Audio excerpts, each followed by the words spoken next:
Nautilus is going to be banned away by JDG though, which I'm kind of surprised at.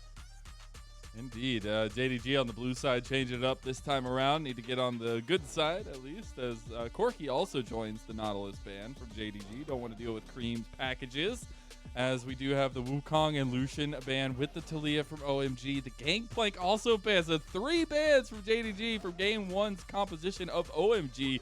They realize respect needs to be thrown down here, and now they get the pick of the litter, as they do have first pick of the game for Game 2. It'll be Viego. Yeah, and I mean, look, as we said for Kravi, these kind of carry champions in the jungle are going to work out great. OMG going to go towards the Ezreal here, so I think we might see a Kalista from Hope maybe going back towards the opposite side of the equation here, but we'll have to see. And I imagine Aki again will probably go towards something like the Lee Sin, maybe the Vi as well, as we have seen Vi come start to creep back into the meta too. I would like to see the Vi. I'm always a big Vi fan, especially just for the point and click, you know, being able to lock down somebody, at least, as the Ezreal does get locked in. The Ahri also locked in, which was banned away in that first game. Yeah, so here it means that Yagao could go towards something like the Blanc if you want to try and answer this. You imagine you're going to get the AD carry here locked in for Hope. We'll have to see exactly what he decides to go for, but I think a LeBlanc could work out pretty well, like get good damage on towards the backline, decent poke, and it's just a pretty good matchup into the Ahri. But we have seen Lissandra also start to teeter into the meta as like one of these big answers to the Ahri, taking that electrocute build, and it looks like that is going to be the plan here for Yagao. I can appreciate that one as well, coming in here for JDG, trying to find a little bit of stability in the mid lane potentially, but they have a ton of CC already with their first 2 picks, at least the setup from Viego, and then multiple forms of CC from the Lissandra. We'll see if they do also want to go with that extra aggressive style ADC that might fit them a little bit better. The Kalista does get locked in, so you get your wish, Dagda. Yeah, I think Kalista is just an incredibly strong pick, and at least with JDG, the way that they've set up this, it is going to be all in on this mid game, right? Like Lissandra being able to set up these engages for the Kalista to fling in her support. Like, you are very much looking at JDG trying to play these dive style. So having the opportunity for the Trundle now to come in for Aki might try and dissuade that a little bit by trying to like steal some of these stats from what you imagine would be like a tanky support, or even from the Viego as well, if Viego tries to go in too deep. But Renata taking off the board, such a good pick with the Kalista, but I still imagine something like an Alistair or something like a Leona is going to be what JDG are eyeing up in this bottom side. I do really like the fact that Aki is willing to bring out the Trundle again this split already, and have that kind of tank shreddiness available to them. I do wonder, JDG, if they're kind of wondering what to go here, if they do go with something a little bit more CC heavy to finish it out, if they do continue to grab all that CC that they've already gotten in the first 3, especially with the Fate's Call added there on the Kalista. We do get the Rumble ban by JDG, and it is a Kennen ban again from OMG. Yeah, I think it's a good shout. Like for what JDG want, they're going to all be grouping up into one area, and they want to try and like very quickly win out in these team fights. Kennen working super well with that idea of playing into those mid-game team fights. I'm also curious to see if JDG bans something like the Kale. Actually going to take away the set, because in my eyes here, I think OMG, if you take an engaged support, like take, say, the Leona away from JDG in this scenario, right? I think you can then look towards the Kale in the later portion of the draft as well, depending on the matchup against 369. And then I think whoever you have this like JDG lineup try and dive in on top of gets the Kale ults, you can save them, try and like find your footing in the team fight from that point forward. And then you've got late game scaling with Shanji, which is once you have like one unit here that, or one champion for OMG that can have that later game scaling, that can pretty much just be your win con. Even against what looks like the Gragas top, yeah, I think KO could definitely be an option here. Very interesting. They go ahead and grab the Gragas. They also lock in the Gwen here. So nice little double combo from JDG. We didn't highlight, though, as the Alistair was picked up for Cold and OMG. So a lot of the engage, a lot of tankiness there to go in the front line for a lot of the damage dealers we've already seen, the Ezreal and the Ahri. Now we do have Shanji with the final pick here. Needs to figure out what he can go in this situation. He does lock in the Kale, like you said, Dag, the big brain Dag on the desk. I think this is a really good shout, right? Like, I think the Gwen can do reasonably well in the early stages into the Kale, but when you look at the late game, right, Gale shouldn't be in a great spot for these team fights. And I like the fact that you have so much kind of range in OMG as well, because yes, you've got the Lysandra who can be that engage tool for JDG, but Gragas not great on the engages, like much better as kind of a disengage champion, so trying to deny like follow up from code and that. But I mean, from the perspective of like the cast and stuff like that, you really need to be on point here as missing and following up with Yagao if you want to actually make those picks stick. And I think the sticking is what's important. And when you're looking at JDG, especially coming out that first game, it is stability early on, hopefully not getting any of those flip situations, those early 5v5s that they think they can come out on top with. But it is about stability for themselves and finding a foothold in this game, in this series itself. Because, again, JDG are one game away from taking a loss for the first time in their series score, at least in the summer split. And I think that's important to say, as OMG, this could be their first win of a series in the split. And the way that they came out in game number 1, I think, is so important. But again, it's a bit of a reset. And JDG are still JDG, and we have to give them a benefit of the doubt. I know you're saying, you were very hesitant to call them one of the best teams in the LPL early on in the split, but we have seen their track record early on in the split, and it does get good as it goes further on. So I'm very excited to see if they can turn this around, make this a full 3-game series, because that's what I'm here for, at least. I know that's what I signed up for when I came to the LPL, because I want to see the back and forth. I want to see JDG put up a fight here and not go quietly into the night, as we do have our second game on the table and we hit the rift. Yeah, I definitely think JDG are one of the best teams that we have in the LPL, but I think it's a case of, are they the best team in the LPL? Because that's a conversation that's been thrown around a little bit, and I still think like OMG, that's adorable. A little bit advanced. You got to get the cowbell. We need more cowbell. With RNG coming back off of MSI, we just haven't seen enough of what they are capable of, and the inconsistency, as we've seen from JDG in their losses, has just been a very standout for me. So I want to see JDG. I want to believe in JDG. Like, I've been a fan of this team since like 2020, where it was like the top esports versus JDG era when I joined the LPL, and like there was so much fun and so much back and forth between these two teams. But now having that kind of slip in 2021, honestly, kind of starting from the World Championship in 2020, where JDG really underperformed, ended up losing out to Suning, and Suning ended up going on to represent LPL against Damwon in that World Championship. It feels like JDG have kind of been on that slow decline, but now coming into 2022, we're seeing rising back to what old fans would hope for JDG, but we just need to see that continue. Exactly that. It's also telling as well that they have hope on their team. I think, there's never been a better name in the moment, but we will see as the game continues on and starts off at least.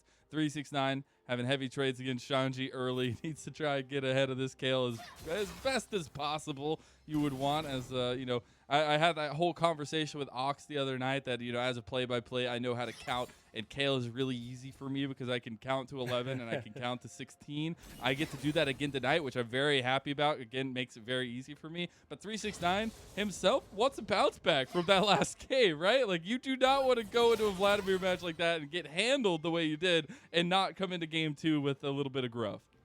And he's doing a really good job here at the moment, right?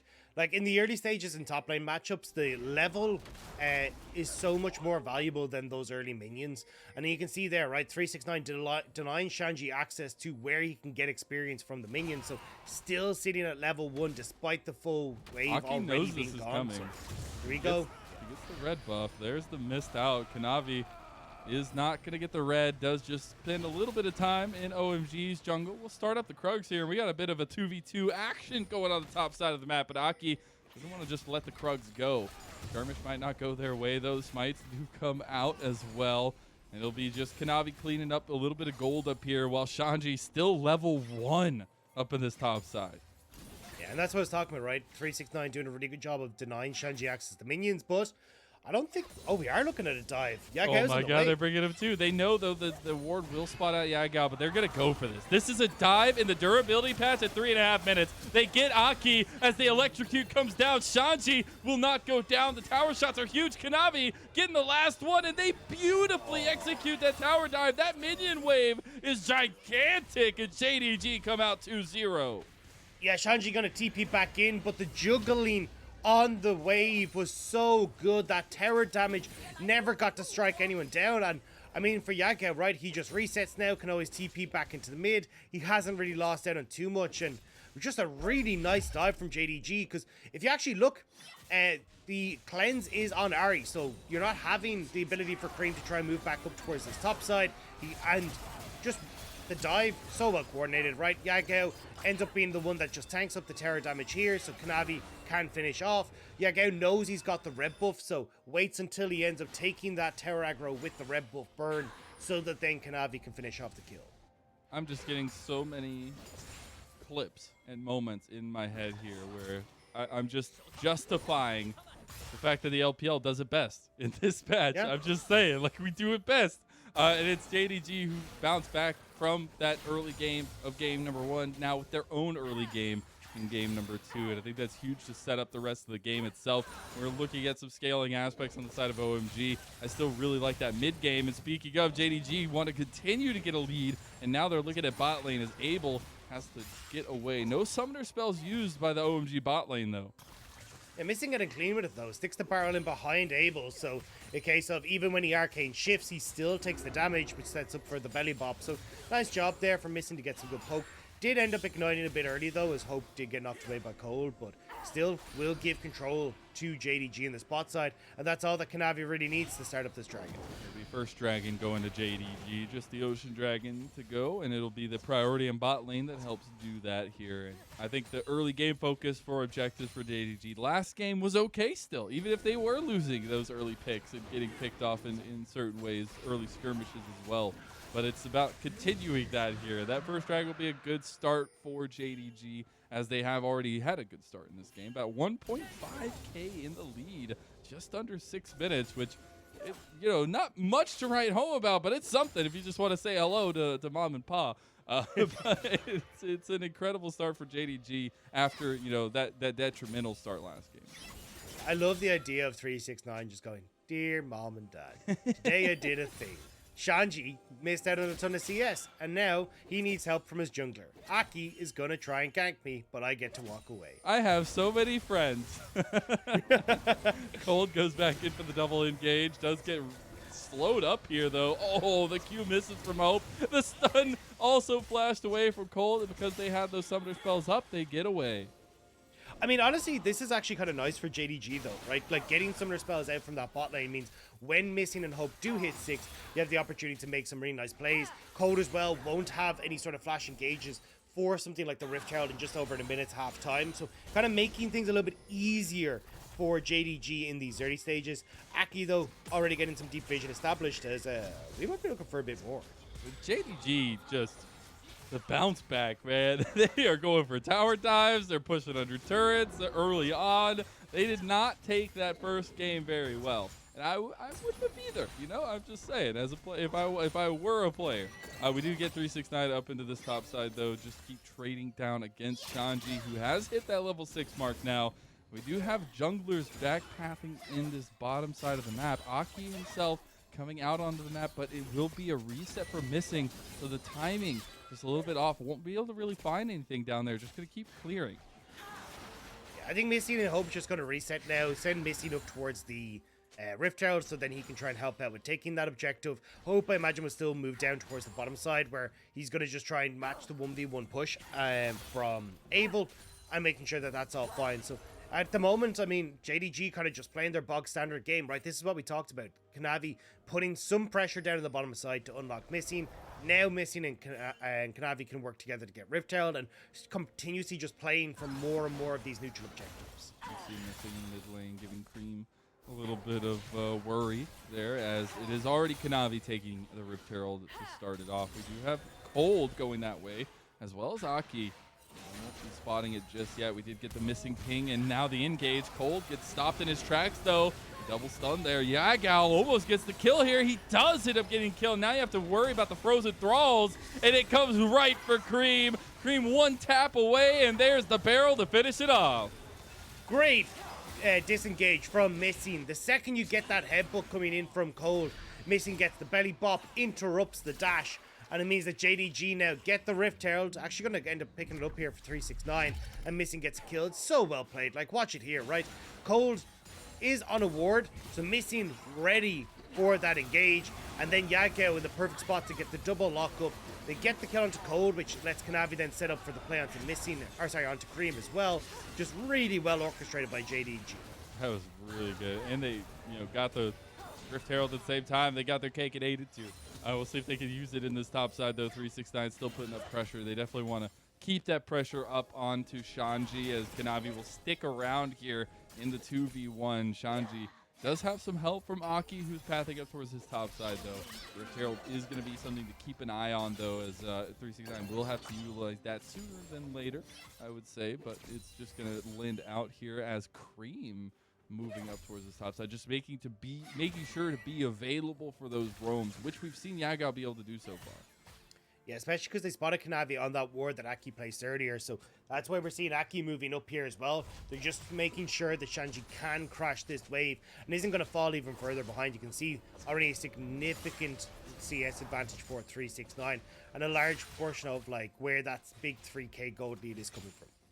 And that 3k gold lead, not too shabby. It's at 10-minute mark here. We do have another dragon coming up in 35 seconds. Will be the second dragon of the game. If JDG want to put priority on that, they already have Kanavi down that way, while Aki needs to stop the bleeding up in this top side a little bit. Get some Flexi Seal up in this thing, as he's just waiting and biding his time, hoping that 369 takes the bait. Yeah, you can even see they're moving Code up here as well, but they're trying to trade this for presence on the dragon, but 369 isn't taking it. He's like, look, I know that we're going to win on the bottom side of the map. I'm not going to risk running into any sort of issues on the top side. He takes it slow. He's avoided everything, and it's just a lot of wasted time for Maki. It is indeed, and now Rift Herald's still available for 369, which means now we'll more than likely see Aki go to the other side of the map, which gives 369 a lot more room to work with up here, as Yagao now as well. Frozen Tomb comes out. There's the Everfrost. Righteous Judgment comes out, but it's only going to delay the inevitable here as Shanji goes down to 369. I mean, JDG winning out everywhere on the map.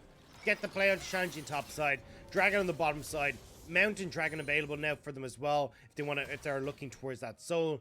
This is JDG now getting angry after game number 1. Which is, fine by me, because that's exactly what I would expect from a team like this. Missing is going to miss the body slam there. A little bit cheeky.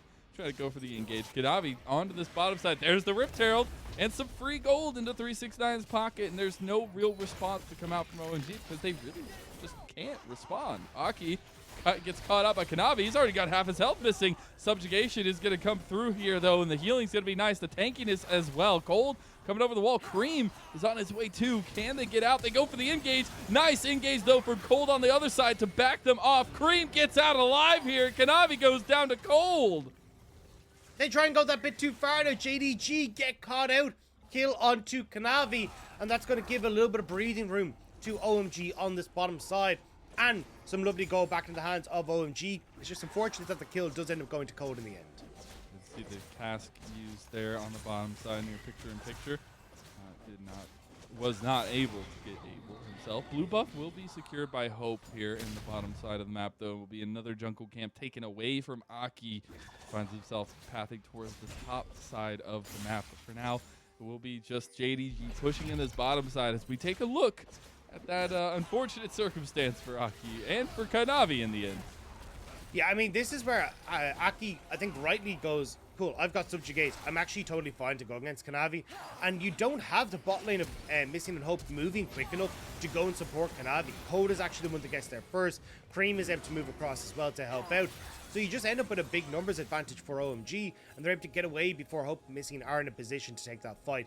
And if you can delay this as OMG, slow down the pace of the game, that's good, but not happening. Cream doesn't have Spirit Rush. He has nothing available. The double CCs come through, and Cream will die. Kanavi picks up his second kill of the game. And this is where JDG, again, just trying to pick up that tempo again. Make sure that they're speeding up this game, because if they end up going super late, that's where Shanji can come online. So they go instead to make the play mid try to get this presence on the bot side in this mid lane as well and start opening up the map in favor of JDG. Let's take a look at item completions there. We've seen multiple Everfrost already, such a cheap item. Gonna be completed there, but we're still working on our mythics across the board. We got the Rift Maker available for 369 now as well. We're waiting on these ADCs to really hit that precipice. Essence Reaver has been completed for Abel, though, and that's going to be a nice little damage spike, but you're still waiting. You're still buying time as first tower goes down 369, getting even more gold in his pocket. And JDG just getting control of this top side. More control wards going down. Missing. Pushing in on the bot side with Hope. Kanavi, they can play mid. You find the Everfrost again. He still does. He does have the Everfrost up. Also gets out with it. So there you go. The utilization of the ultimate gets Cream to safety and needs to be careful on the bounce back again. They did target him last time. He didn't have the ulti up. Abel and Cold in some trouble, but will get themselves out of dodge. Yeah, you still have Kanavi, though, and Yagel with presence in this mid lane, right? You end up getting him out of the equation, but I don't know if you want to try and commit to this, Aki. We get fights, but nobody dies. Yeah. We're just getting like the trade backs back and forth. Another tower might fall here for JDG, though. Yeah, I think Aki just trying to see if he can disrupt the 1-2 punch that JDG were trying to set up. Yagel pushes mid, and then they roam bot to try and look for a dive, but it doesn't really matter. Abel and Cole back away. Hope the Missing still get the tower, so all 3 outer turrets now down for OMG. And you can already see the vision control for JDG being established on this top side. They're looking for the Rift Herald. They want to make sure that they're snowballing this game continuously. Yeah, and it's really rough, right? Because we saw Aki actually hover down towards that bottom side as the bottom lane for JDG was extending a little bit. But they back off. Perfect timing. Aki wastes some more time. He loses some of the vision control in the top side of his jungle. And now Kanavi himself is going to be there ready to go for the Rift Herald fight if that comes to be. As we do have a dragon spawning 15 seconds, but the Rift Herald itself is another unlocking tool for JDG. We have a ton of response from OMG up this way, though. Yeah, I think this is where OMG are kind of going, right, if we can try and get this, if maybe we can get a pick beforehand, it could work out for us. You can see a lot of darkness in and around that objective. So maybe Cole can get the engage, has his flash, and a lot of it, again, relies on these support engages for OMG. It does indeed.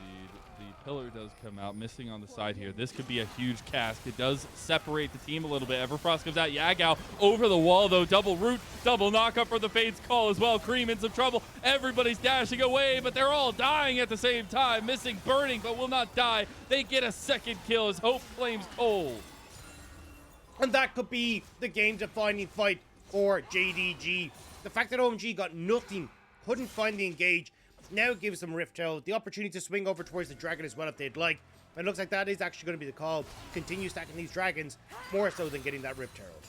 It will indeed, and I can appreciate that stacking there. Aki just wants to get the Scuttle Crab before he dies, and it will be secured by Kanavi. So you don't get anything this time around, Aki. It will be another dragon going to JDG. They'll be on Soul Point, and I would expect them to transition this into the Rift Herald as there are already tons of pings coming that way. Yeah, I mean, that is basically like a kid saying, no, you can't play with this toy, it's mine for Kanavi. Like, smiting the Scuttle Crab away from Aki when Dragon is up and available is just like, no, you can't have this. My mommy said this is mine. But you can see here, OMG, as soon as they realize that there's multiple members of JDG here, they just realize they can't go up. Great Everfrost from Yagao to set up the engage. Missing, then instantly flashing in to make sure they can get the kill. And I mean, from here, there's very little that you can do as OMG. They're just running for the hills, hoping to mitigate the losses on the Oh my god, I just saw that Missing survived by casting Body Slam over there because he healed from the ability use. He was going to die to the bird. That was so close. Cold almost got a kill. They almost got their second kill of the game. They do not do so. I know it's almost, and that only works in horseshoes and hand grenades. So we'll see how this works out for JDG. As now OMG are trying to make a play in mid lane. They go for the cold play. They get the engage. The cast comes out though. Missing separates the fight. And now we got double TPs being completed here. Cold is out in some trouble here, and so is Cream. What is going on? OMG are just getting decimated. The needlework comes through. Righteous Judgment is not doing anything yet again. I feel like I've said that so many times. A double kill for Kanavi, and JDG are up 11-1, 10,000 gold, and they are pushing in mid lane. And there's still that Rift Tower there if they want to go over for it. Will despawn in just over a minute's time though, so it would need to be quick if they want to try and get it. But honestly, they're already getting the towers, and Yagao's looking for more. He wants more. He flashes. The Everfrost connects. The damage also connects. Abel, Fate's call comes through. Hope gets the kill. Aki gets away. The tower shots don't really mean much here, and another tower is going to die. I mean, the solo laners for OMG are just getting bullied at this stage. 0-3 for Shanji, 0-4 for Cream, and the first death of the game now for Abel as well. Thanks to Yagao, Hope, and Missing. Kanavi will manage to get the Rift Herald, and I mean, you're already looking like one tier 1 down, potential tier 2 play with the Rift Herald, potential inhibitor play. But Cold on this replay tries to flash forward to get the knock up onto Hope, but even if he did, I just don't see who follows up, right? Like, Cream could have looked for the dive on the backside, but not really there. And Yaga with the TP in as well, just locks up the area before she can really do it. Yeah, Shanji realizes, you know, he's got nothing left in the tank. He's going to have to buy some time. Hopefully the Abel gets out, and the rest of the team did get out, but it still is hugely in favor of JDG. And we've had two very one-sided affairs here in this series so far, but that's exactly what I love, because that means game number 3 is going to be the culmination of awesomeness that this series has been so far. But it is about JDG crossing those T's, dotting those I's, finishing this game off in a little bit quicker fashion than OMG were able to do with a bigger lead last time around, but it's still got a lot to work through. 2 minutes for a dragon that comes up. That will be Mountain Soul for JDG, and that would be another nail in the coffin, as was the Ocean Soul for OMG last game into this second one. Yeah, I mean, this is just JDG's game completely. Like, we were already kind of looking at that big lead for OMG in game 1, but as you're saying, like a 12,000 gold lead at 20 minutes is absolutely absurd. And again, they've already done like the good job of getting their vision control in the spots they need, right? They have the Rift Tower in the back pocket. Okay, we want to use them in the bot lane tier 2. Let's just make sure that we can actually get vision control on bot side to make sure that's safe. And OMG are going to try and desperate play for this. They're going to do it. Looks like in response to the inhibitor taking bot side. Yeah, I mean, there's nothing really they could do besides make these kind of crazy plays. Yagao is waiting, though. He knows that if he gets in the pit, they are all doomed. Kanavi over on the side. Baron about 5,000 health here. OMG are committing to this tower. Falls at the bottom side, but it's all about the Baron fight. Who's going to get it? Kanavi tries to get into the pit. It is going to be taken by Cream, but afterwards, it's the Fate's call that's going to be unleashed, and OMG are deleashed as they take out everybody just about. OMG are forced to run out of the Baron pit. It's a double kill for Hope, and they're losing their entire base. They've already lost the inhib. They've lost one Nexus tower, and 369 gets out with no scrapes. I was going to say they got the Baron at least, but already you can see that gold not really equaling out because of how much 369 was able to take on the bot side. Inhibitor gone, tower in front of the Nexus gone as well, and 30 seconds until so for JDG. Shanji won't even will just about be up, but no TP to get there means he'll arrive a little late. You can see here, right, JDG, they don't get the steal with Kanavi. The kill on the Baron does go across the Cream, but I mean, the health bars for OMG are just been absolutely decimated. Kanavi or Yagao in a great spot there to threaten the back line. You've got Missing, who's having a field day with these AoE abilities on the CC.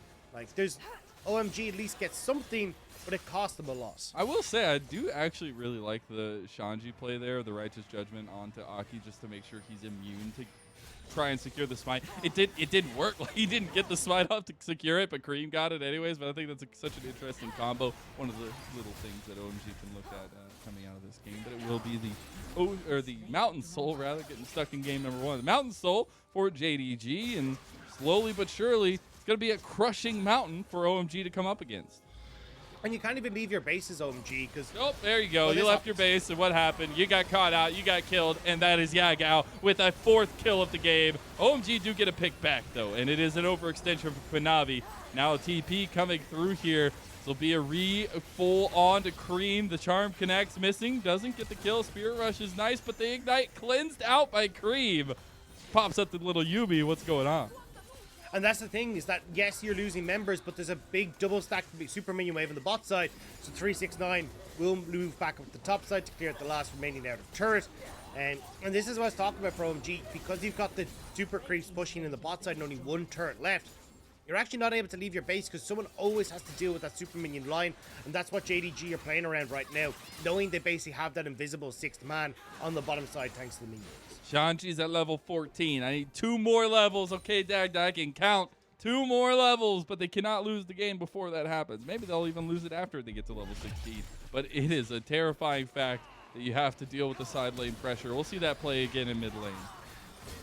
Yeah, just really nice engage there. Kanavi flashing up the wall to get the setup on towards Abel. I mean, because Aki's able to steal all the resistances back from the Diego, it does set it up a little bit to get that kill back. Cream surviving as well is pretty clutch here, because I think if Cream goes down, there is a potential here for JDG to just try and outright close the game there with the double stack super minions on bot lane. But for the moment, OMG holding on. It just feels like it's a matter of time though until they eventually lose out, because the nukes is slowly but surely closing around them with all this pressure that JDG have around the map. It is a very similar game number 1 and 2 here as we go into it. It is a full engage from JDG. They're getting engaged on though as Yagao gets into the back. He goes golden, survives for so long. Cold with a massive knock up here. OMG, but here comes 369. And that is a little bit of an oh my god, because he is terrifying. He's looking at the tower though. Apparently that's all 369's job now. He goes into the fight. He just wants to attack the tower. Again, though, you can see the super minions on this bottom side, and that's where OMG have got to run across to. Shanji will take care of them as 369, and it looks like the rest of JDG going to try and move up towards this top side and see if they can crack the top side instead of mid. Shanji's farming up those super minions, but that tower is worse for wear here as Creep tries to go in. He just gets taken out. Righteous Judgment comes out, though, and that's going to be huge to save the day, but it's 369 with the needlework to get a kill. Double for himself, the top laner for JDG. Another inhib as well going down, and JDG want to move towards mid lane to get these triple inhibs unlocked. Yeah, but OMG have now got to 3 kills. They've got so many more kills. This is where they can do it. JDG, all inhibitors down. The minions are there. OMG, their last breath is coming. Frozen Tube came out. Yep, it's going to be it. JDG deja vuing what OMG did in game number 1 as they come out with a 15,000 gold lead to finish out the game just under 26 minutes in. Another iteration of why the LPL just does it best, but both these teams leaving everything on the Rift here and leading us to a game 3 that at this point, I don't even know what could happen.